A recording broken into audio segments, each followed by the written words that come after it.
I'm sure a lot of people have heard about the 80-20 rule, which asserts that 80% of outcomes come from 20% of all causes for any given event in any given field. Today, I wanted to put out 2 important steps that I summarized based on my personal experience and also the core values from intuitive eating to guide beginners. There are 10 principles brought forward by the original authors, Evelyn, Tribole, and Elyse Resch. They encourage us to understand all of those principles in depth and apply them to guide our eating ideally. But to be honest, it would take quite some time, especially be difficult for beginners to memorize all of those 10 principles and fully absorb them. That's the biggest reason why when I was able to adopt the eating pattern, I wanted to kind of just condense and extract the most important steps that can be very instructive and action-oriented, so it'll be easier for beginners. Let's start.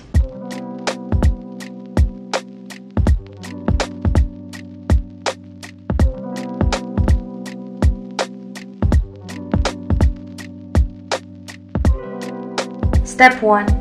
Learn to separate your body hunger from emotional hunger. When the ultimate goal is to eat intuitively, the essential foundation we need to have is to rebuild the trust in food and also the trust towards ourselves to be around food. But for people who have had this unhealthy relationship with food, they kind of just lack the ability to separate their physical hunger or physical needs from emotional needs. It's kind of messed up because a lot of times when we have emotions, like when we're angry, when we feel empty, instead of dealing with those emotions or triggers directly, we tend to turn to food. We tend to overeat, and we kind of use that to substitute the methods to deal with our emotions. But when we have this irregular eating, when it becomes a habit, it kind of just disrupts our body's regulation ability, especially hunger cues. So when we don't have this accurate hunger cues to guide us towards our eating, we basically lack the most essential clue. That's why I wanted to emphasize on the importance of separating physical hunger and emotional hunger. Now let's look at how we can cultivate this ability. For me, I did 2 things. The first thing I did was to build a very strict eating schedule so that I can, after some time, find my hunger cues. And the second thing I did is that I kept a food journal to discover the eating patterns that I have and the options I made when I have certain triggers. Those 2 things are highly recommended by Dr. Christopher Fairburn, who I've mentioned a lot of times in my videos. He is a British psychiatrist from Oxford University, also a respected professional in the field of treating binge eating. I also have to add this. It's relatively flexible when it comes to methods. If you have discovered your own ways that work for you to separate physical signals and emotional signals, please do that. That would be great. I'm just speaking for me because those 2 things are really effective in helping me at my stage of eating disorder. They actually help me most in terms of my recovery. Now I wanted to show you what my eating schedule actually looks like. So this is my eating schedule. Let's focus on the highlighted parts on time for now. 3 meals are highlighted in red at around 9 a.m., 12:30 p.m., 6:15 p.m. And 3 snacks are highlighted in blue. I would make sure I snack even when I'm not hungry, because Dr. Christopher Fairburn recommends to not leave more than 4 hours between 2 meals and snacks. Long gaps between episodes of eating can create this pressure and also this deprivation feeling to overeat eventually.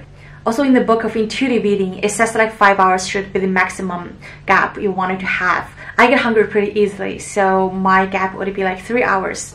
Even when I'm not hungry, I would reduce the portion of the food to avoid overfullness, but I won't skip meals.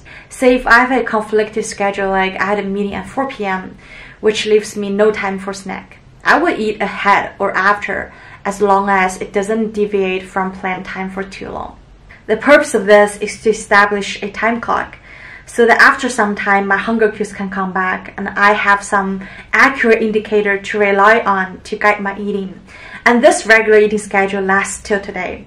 Even though I don't have to actively write down the schedule or time that I have to eat, I just become hungry at that time automatically. So it'd be easier for me to actually distinguish if I'm actually hungry or it's just I'm getting triggered or I like just turn to food for consolation. Next, I'm going to show you how I did my food journal.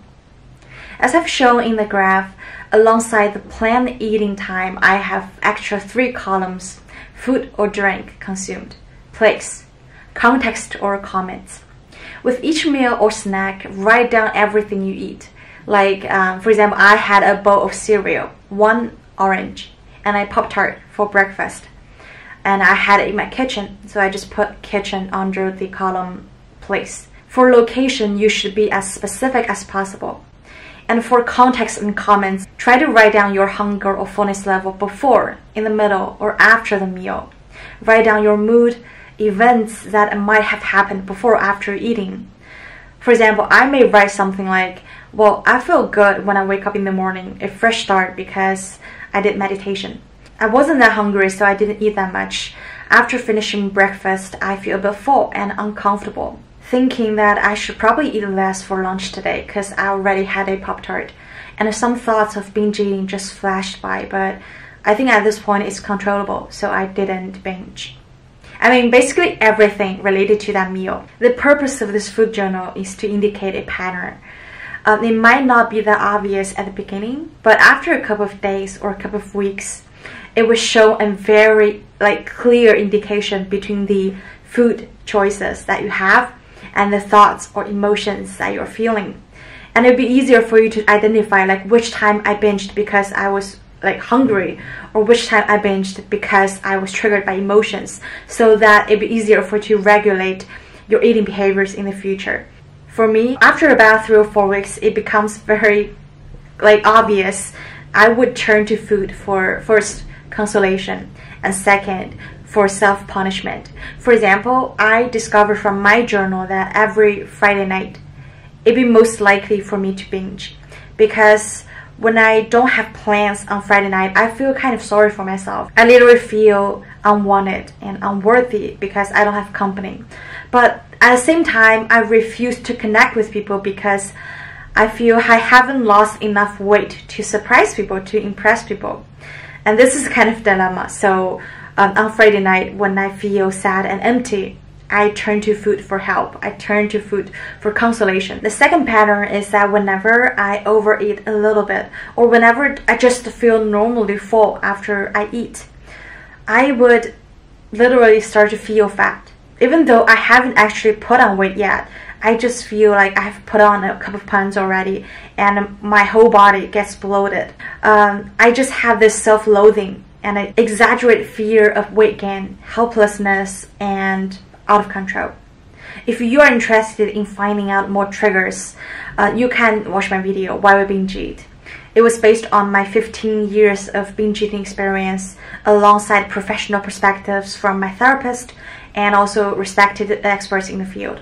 Second step, cultivate attunement to your body and remove contradicting beliefs. According to Evelyn, Tribole, and Elyse Resch, the principles work in 2 ways. The first one is help you to cultivate attunement to the physical sensations that arise from within your body to get both your biological and psychological needs met. And secondly, remove the obstacles and disruptors to attunement, which usually come from the mind in the form of rules, beliefs, and thoughts. At this point, we have already gone through the first stage. We have acquired the necessary skills for us to separate our psychological and biological signals. But here's another challenge. We have been on certain eating behaviors for too long. For example, I have been on dieting my whole life, and the autopilot modes can be really strong that sometimes I didn't even realize it because it has already been part of me. I thought that was just me saying things and doing things, but it was actually instilled from the outside, from society, from people around me to tell me how I should eat or how I should behave. So it's essential at this stage to identify and be aware of the rules, of the beliefs, thoughts about food. And anything we say to us should be taken out, should be carefully observed, examined, and questioned before we go on take it as ours and act on them. Personally, I have had this restriction for so many years. I wouldn't allow myself to eat over 1,000 calories every day. And also, my calories intake cannot exceed 80 grams. It can be it can be extremely precise because I kept this food scale with me. I go everywhere with my scale, and people think I'm crazy or something. But every time when I was getting very close to the 1000 calorie or 80 grams of carbs, even if I only exceed like 5 grams of carbs, I would yell at myself because I would think that I'm the only one without self-control, without discipline, because everybody just seems so, like they are doing it so easily. But I struggle so much, even though I know it's not a fact, because diet is never easy. Like I've said, most of the time we got so used to the thoughts and beliefs in our head that we don't question its legitimacy. So I have listed a few common beliefs and thoughts I excerpted from the book. You can check boxes with yourself to see how many of those signals you possess, and the results might be really surprising for you because it really shocked me how deeply trapped I was when I first noticed those beliefs.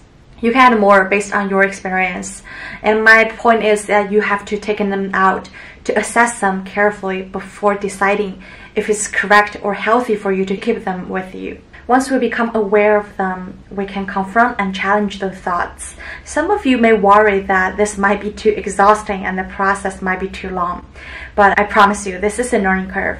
It's just like you move to a new place, and for the first 2 weeks, you might be hyper-conscious about surroundings.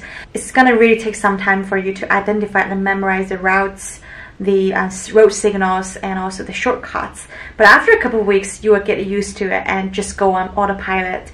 It's the same thing with food. You might be a little bit preoccupied at the beginning because you have to constantly confront the thoughts. But when it becomes an instinct for you, it'd be so easy. Alright my friends, I hope you enjoy this video, and I hope it's going to be really helpful for beginners, because those steps are what I wish I've learned when I was going through my process, because it could have shortened my learning curve and my recovery process for eating disorder. It seemed kind of tedious in the process, but now it has become part of my lifestyle. My preoccupation with food has gone, and my relationship with food hasn't been this easy. Alright, if you like this video, please give it a thumbs up. If you wanted to see more video like this, please subscribe, and I will see you next time.